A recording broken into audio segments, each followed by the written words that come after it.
உலகை நியாயந்தீர்க்க வரும் ஆண்டவர் இயேசுவின் திருப்பெயரில் அன்பின் வாழ்த்துக்கள். ஜெபிப்போம். எங்கள் மீது கிருபையாக இருந்து எங்களை ஒவ்வொரு நாளும் வழி நடத்தி வருகின்ற எங்கள் அன்பின் ஆண்டவரே, கிருபையின் காலத்தை தந்து இந்த காலத்தில் உம்முடையவர்களாக நாங்கள் வாழும்படி எங்களுக்கு தருகின்ற பல்வேறு வாய்ப்புகளுக்காக உம்மை நாங்கள் போற்றுகின்றோம். எங்களுக்கு நியாய தீர்ப்பு உண்டு என்பதை பல்வேறு காட்சிகளின் ஊடாக ஆண்டவர் எங்களுக்கு கற்றுத்தருகின்றேன். இந்த நாளிலும் முதலாம் எக்காலம் ஊதப்படுகையில் நிகழ்கின்ற காட்சிகளின் வழியாக உமது தீர்ப்புகளை உணர்ந்து உம்முடைய வழியில் நாங்கள் இன்னமும் ஆழமாக நடப்பதற்கு எங்களுக்கு உதவி செய்ய வேண்டுமென்று இயேசு கிறிஸ்துவின் பெயரில் கேட்கிறோம் சுவாமி. ஆமேன். இன்றைய தியான வசனம் வெளிப்படுத்தல் 8ஆம் அதிகாரம் 7ஆம் வசனம். முதலாம் தூதன் எக்காளம் ஊதினான். அப்பொழுது இரத்தம் கலந்த கல்மழையும் அக்கினியும் உண்டாகி பூமியிலே கொட்டப்பட்டது. அதனால் மரங்களில் 1/3 வெந்து போயிற்று, பசும்புல்லெல்லாம் எரிந்து போயிற்று. அரியணையில் அமர்ந்திருந்த ஆட்டுக்குட்டி வலக்கையில் இருந்த சுருளேட்டின் 7வது முத்திரையை உடைத்த பொழுது 1/2 மணி நேரம் அமைதி உண்டாகியது. அமைதிக்கு பின்பு அந்த அரியணைக்கு முன்பு நின்று கொண்டிருந்த முதல் வானதூதர் எக்காளம் முழங்குகின்றார். அப்பொழுது நடைபெற்ற நிகழ்வுகளே வெளிப்படுத்தல் 8ஆம் அதிகாரம் 7ஆம் வசனத்தில் சொல்லப்பட்டுள்ளது. வெளிப்படுத்தல் 8ஆம் அதிகாரம் 7 முதல் 13 வரை சொல்லப்பட்டுள்ள தீர்ப்புகள் அல்லது இறைவாக்குகள் இஸ்ரேல், ரோம் ஆகிய நாடுகளுக்கு எதிராக சொல்லப்பட்டவை என்றும், இவை கிபி 66ஆம் ஆண்டு மே மாதம் 18ஆம் நாள் நிறைவேறத் தொடங்கின என்றும் பிலிப் ஜி கெய்சர் என்னும் அறிஞர் குறிப்பிடுகின்றார். இதனை அப்படியே ஏற்றுக்கொள்ள வேண்டிய அவசியம் இல்லை. ஆனால் இதனை இங்கு கூறப்பட்ட தீர்ப்புகளின் உடனடி சூழல் என்று கூறலாம். இந்த தீர்ப்புகள் இஸ்ரவேலிலும் பிற பகுதிகளிலும் தொடர்ந்து நடைபெறும் நிகழ்வுகளையும் பிரதிபலிப்பதை நாம் உணர வேண்டும். கிறிஸ்துவுக்கு பின்பு 66ஆம் ஆண்டு மே மாதம் 18க்கு பிறகு நடந்த போரின் சில சலசலப்புகளை பிலிப் ஜி கெய்சர் விவரிக்கின்றார். அந்த ஆண்டு மே மாதம் 18 முதல் செப்டம்பர் மாதம் 8 வரையிலான வாரங்கள் பயங்கரமான நேரங்களாக இருந்தன. போர் இன்னும் தொடங்கவில்லை. ஆனால் கடவுளின் பெரும் கோபம் ஏற்கனவே உணரப்பட்டது. போருக்கு முன்னோடியாக பூமியில் நெருப்பு மற்றும் சலசலப்புகள் மிகவும் மோசமாக இருந்தன. மே 18க்கு பிறகு இஸ்ரவேலுக்கும் யூதேயாவின் ரோமானிய ஆளுநராக இருந்த கெசியஸ் ஃப்ளோரஸுக்கும் கொந்தளிப்பான உறவுகள் இருந்தன. ரோமின் 12வது படைக்கு தலைமை தாங்கிய சிரியாவின் படைத்தளபதி மற்றும் மன்னர் 2வது ஏரோது அகிரிப்பா இருவரும் தலையிட்டு பிரச்சனைகளை தீர்க்க முயற்சி செய்தனர். ஆனால் அவர்களுடைய முயற்சி பிரச்சனைகளை மேலும் மோசமடைய செய்தது. இஸ்ரேலின் ஒரு சிறிய படைக்குழு மாசடாவில் உள்ள ரோமானிய கோட்டைகளை முறியடித்து நன்கு பாதுகாப்போடு இருந்த கோட்டையை கைப்பற்றியது. அதுவே பிற்கால போரில் யூதர்களுக்கு பெரும் ஆயுத களஞ்சியமாக மாறியிருந்தது. இதனால் ரோமானியர்களிடமிருந்து கிளர்ச்சி எழலாம் என்ற எதிர்பார்ப்பு யூதர்களுக்கு இருந்ததாக ஜோசிஃபஸ் என்னும் அறிஞர் குறிப்பிடுகின்றார். 2வது நிகழ்வு அல்லது போருக்கான காரணம் எலேயாசரின் சுதந்திர பிரகடனம் என்று கூறலாம். அவரது கோயில் காவலர் எருசலேம் ஆலயத்தின் பகுதியை கைப்பற்றி பல ஆண்டுகளாக ரோம மன்னர் நீரோ சார்பாக நடைபெற்று வந்த தினசரி பலியை நிறுத்தினார். இந்த செயல் போருக்கு காரணமாக அமைந்தது என ஜோசிஃபஸ் என்னும் வரலாற்று அறிஞர் கூறுகின்றார். ஏனெனில் இது ஒரு சுதந்திர பிரகடனமாகும். ரோமுக்கு எதிரான கிளர்ச்சியாகவும் இந்த செயல் கருதப்பட்டது. குடிமக்கள் இந்த செயலை மிகவும் கொண்டாடினர். கொடுங்கோன்மைக்கு எதிராக நிற்கும் எலியேசர் ஒரு வீரராகவும் நாட்டுப்பற்று மிக்க ஒருவராகவும் கருதப்பட்டார்.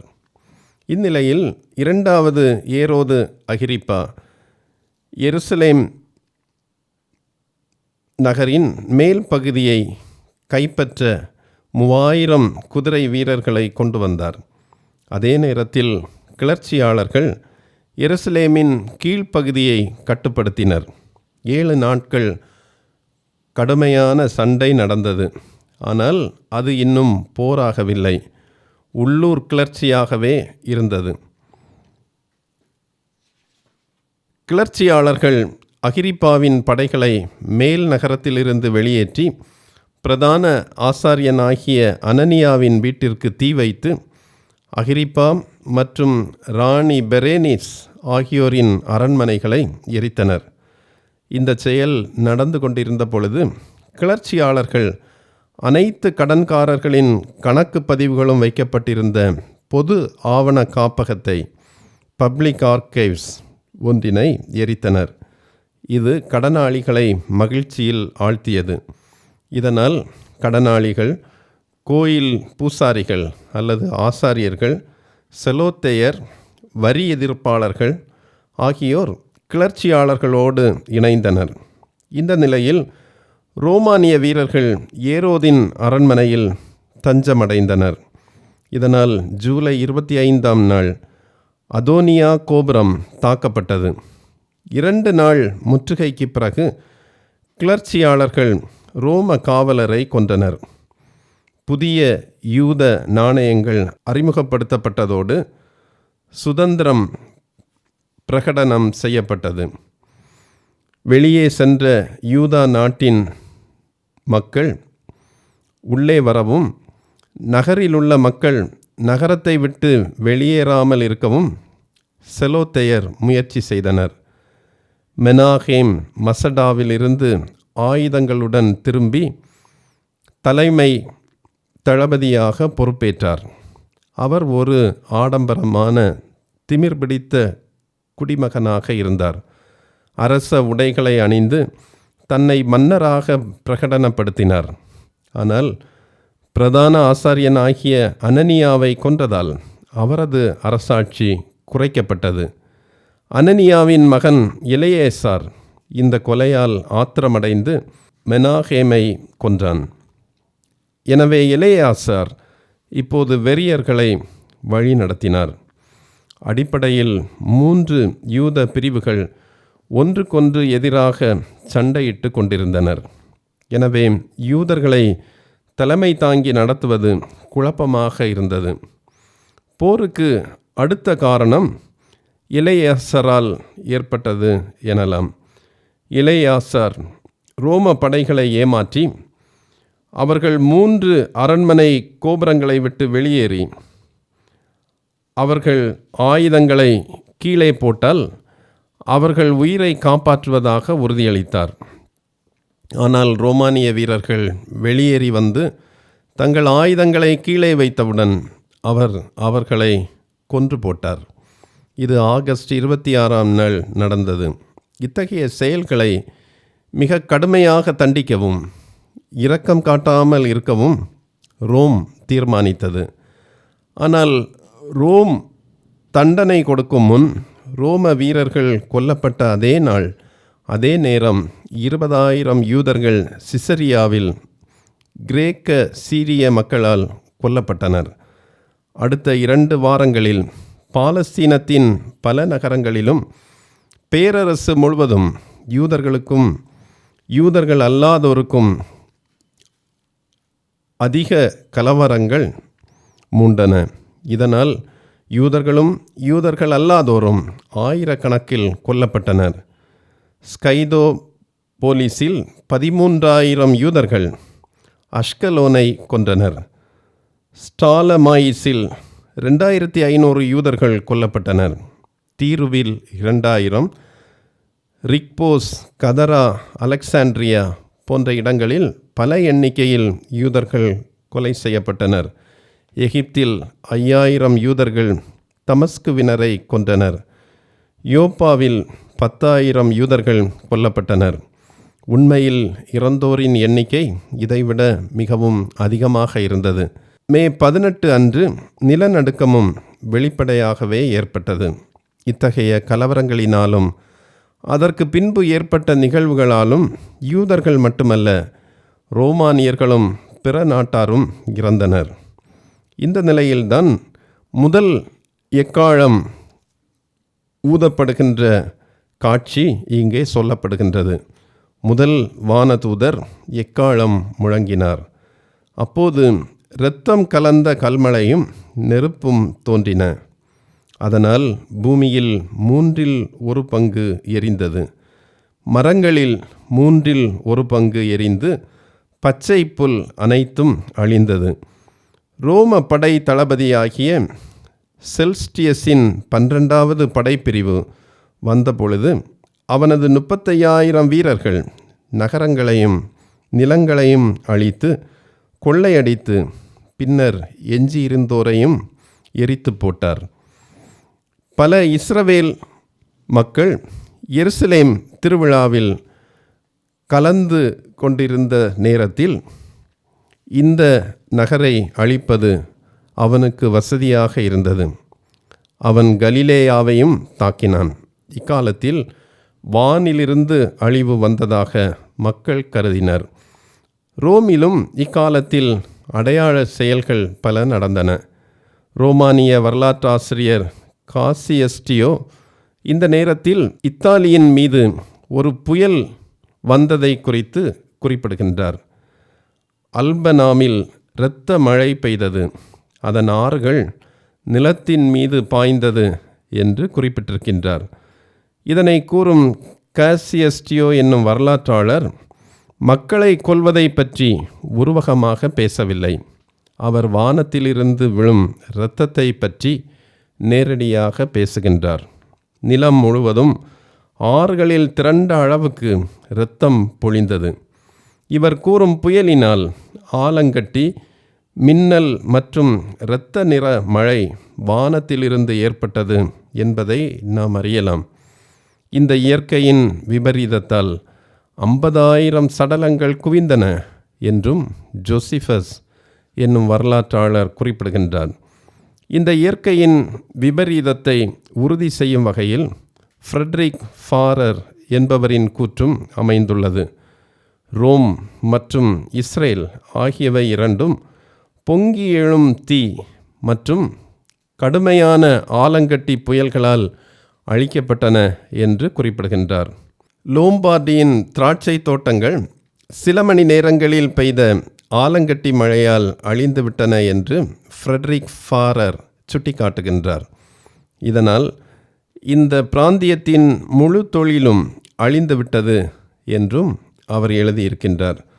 இத்தகைய இயற்கை விபரீதங்கள் நடந்தனவா என்று சந்தேகிப்போருக்கு பிற்காலத்தில் இத்தகைய இயற்கை நிகழ்வுகள் நடைபெற்ற ஆதாரங்களும் வரலாற்றிலும் அறிவியலிலும் குறிப்பிடப்பட்டிருக்கின்றன.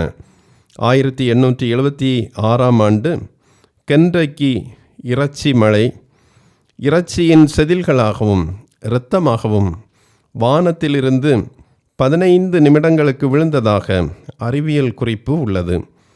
கடந்த 1000 ஆண்டுகளில் வானத்திலிருந்து இரத்த மழை பொழிவதாக 400க்கும் மேற்பட்ட அறிக்கைகள் சொல்லப்பட்டிருக்கின்றன. பாகிஸ்தான் வானிலை போர்ட்டல் இந்த இரத்த வெள்ளத்தை பின்வருமாறு விவரிக்கின்றது. வெளியே மழையில் நிற்கிறவர்கள் திடீரென்று உங்கள் ஆடைகள் சிவப்பு நிறமாக மாறுவதை காணலாம். மழை நீரால் குளம் சிவந்து, வீடுகளின் சுவர்கள் சிவந்து, வானத்தை நிமிர்ந்து பார்க்கும்போது இரத்தம் போல் அடர்த்தியான சிவப்பு மழை உங்கள் மீது விழுவதை காணலாம் என்று அந்த போர்ட்டலில் குறிப்பிடப்பட்டிருக்கின்றது. 2001ஆம் ஆண்டு ஜூலை 25 முதல் செப்டம்பர் 23ஆம் நாளுக்குள் கேரளாவின் 2 மாவட்டங்களில் சிவப்பு மழை அவ்வப்போது பெய்ததாக அறிவியல் குறிப்பு உள்ளது. இந்தியா தவிர Kazakhstan, Ilangai, England, Spain, Switzerland, Netherlands, France, Russia, Australia போன்ற நாடுகளிலும் சிவப்பு மழை பெய்துள்ளது. 2012ஆம் ஆண்டு நவம்பர் 14ஆம் நாள் இலங்கையின் 4 நகரங்களில் 15 நிமிடங்களுக்கு சிவப்பு இரத்தம் போன்ற மழை பெய்தது. இதனால் பெரிய நீர்நிலைகள் அடர் சிவப்பு நிறமாக மாறின. 2014ஆம் ஆண்டில் சீனாவில் பெய்த சிவப்பு மழையினால் ஆறு முழுவதும் சிவப்பாக ஓடியது.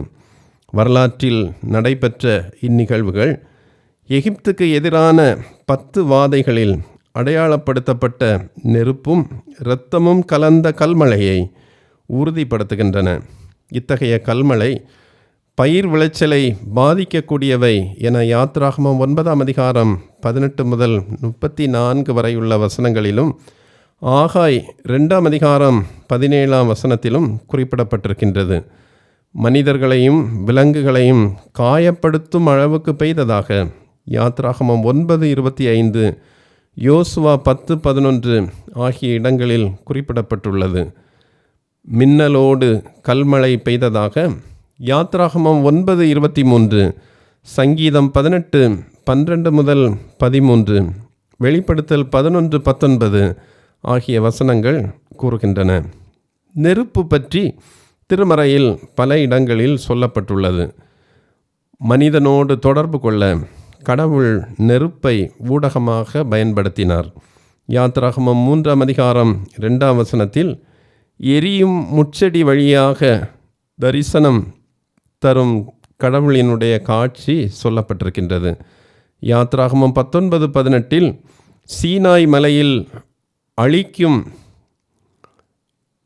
கருவியாக அல்லது அழிக்கும் ஊடகமாக நெருப்பு குறிப்பிடப்படுகின்றது.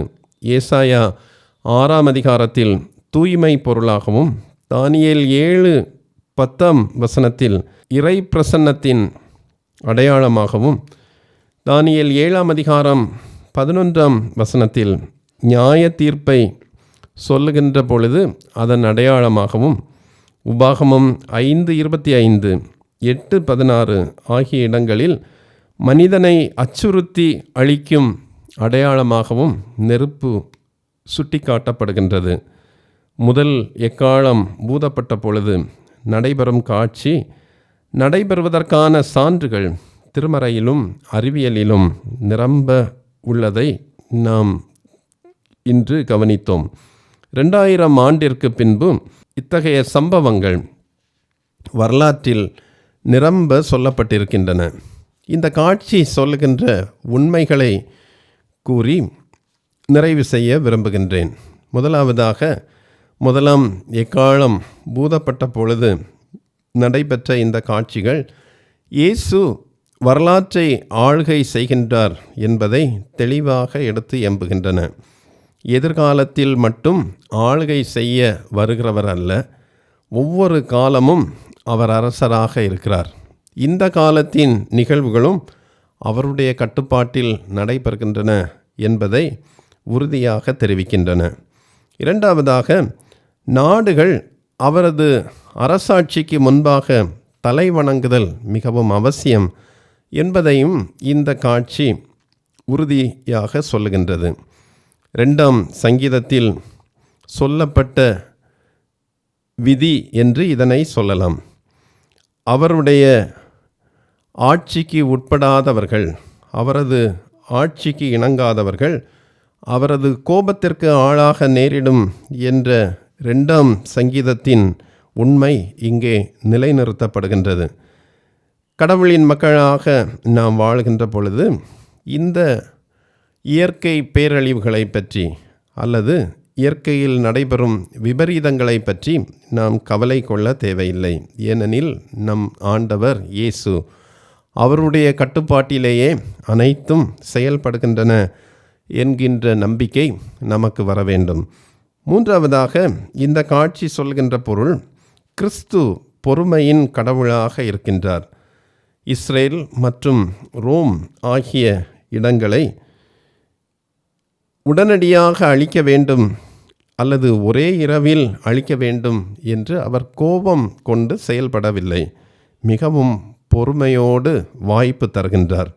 ஒவ்வொரு தீர்ப்பாக சொல்லி மனம் திரும்புவதற்கு வாய்ப்பு கொடுக்கின்றார். அந்த வாய்ப்புகளை பயன்படுத்தாத பொழுது இறுதியில் அழிவு வருகின்றது.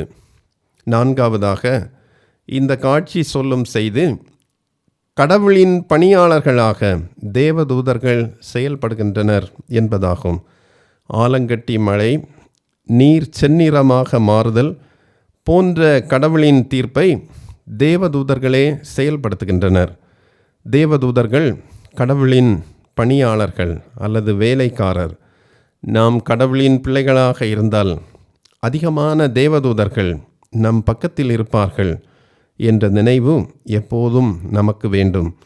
தேவதூதர்களின் பங்களிப்பை புறக்கணியாமல் நம் வாழ்வில் செயல்படுவதை பற்றி நாம் அதிகம் சிந்திக்க அழைக்கப்படுகின்றோம். ஐந்தாவதாக இந்த காட்சி சொல்கின்ற செய்தி, இறையரசில் படைப்பின் பங்கு மிகவும் முக்கியமானது. நாடுகள் இறையரசிற்காக படைப்பை வழிநடத்தவில்லை எனில் கடவுள் அவற்றை நாட்டிற்கு எதிராக திருப்புகின்றார். படைப்பை மாசுபடுத்துகையில் கடவுளின் படைப்பை சேதப்படுத்துகின்றோம். படைப்பை பாதுகாக்கையில் கடவுளுக்கு சேவை செய்கின்றோம் என்கின்ற உணர்வு கடவுளின் பிள்ளைகளாகிய நமக்கு எப்போதும் வேண்டும். இறுதியாக அல்லது ஆறாவது, இந்த காட்சி சொல்லுகின்ற செய்தி, கடவுளுடைய ஆற்றல் அறிவியலுக்கும் மேற்பட்டது. எல்லாவற்றையும் அறிவியலுக்குள் அடக்கிவிட எண்ணாமல் கடவுள் இவ்வுலகை ஆளுகின்றவர், நியாயம் தீர்க்கிறவர், அறிவியலுக்கும் மேற்பட்டவர் என்ற உணர்வோடு அவரை சேவிக்க இக்காட்சி நம்மை அழைக்கின்றது. ஜெபிப்போம். உலகை ஆளுகை செய்து நியாயம் தீர்ப்பதற்காக வருகின்ற எங்கள் அன்பின் ஆண்டவரே, நீர் இந்த உலகின் எல்லா நிகழ்வுகளிலும் ஆளுகை செய்கிறவராக இருக்கின்றீர். எங்களுடைய வாழ்வும் இந்த காலத்தில் நடைபெறுகிற நிகழ்வுகளும் உமது கட்டுப்பாட்டில் இருக்கின்றன. இதனை உணர்ந்தவர்களாக உமக்கு நாங்கள் தொண்டு செய்யவும், உம்முடைய தேவதூதர்கள் இந்த பணியில் பல்வேறு நிலைகளில் பங்கேற்பு செய்கிறார்கள் என்பதை உணர்ந்து அவர்களுடைய துணையையும் அவர்கள் எங்கள் பக்கத்தில் இருக்கிறார்கள் என்கின்ற நம்பிக்கையோடும் நாங்கள் பயணிப்பதற்கு எங்களுக்கு உதவி செய்ய வேண்டும் என்று மன்றாடுகின்றோம். நீர் இந்த உலகை விரும்புகின்ற வகையில் நாங்களும் இறையரசை இந்த உலகில் அமைப்பதற்கு உமக்கு துணை செய்ய எங்களுக்கு உதவி செய்யும். இயேசு கிறிஸ்துவின் பெயரில் கேட்கிறோம் சுவாமி. ஆமேன்.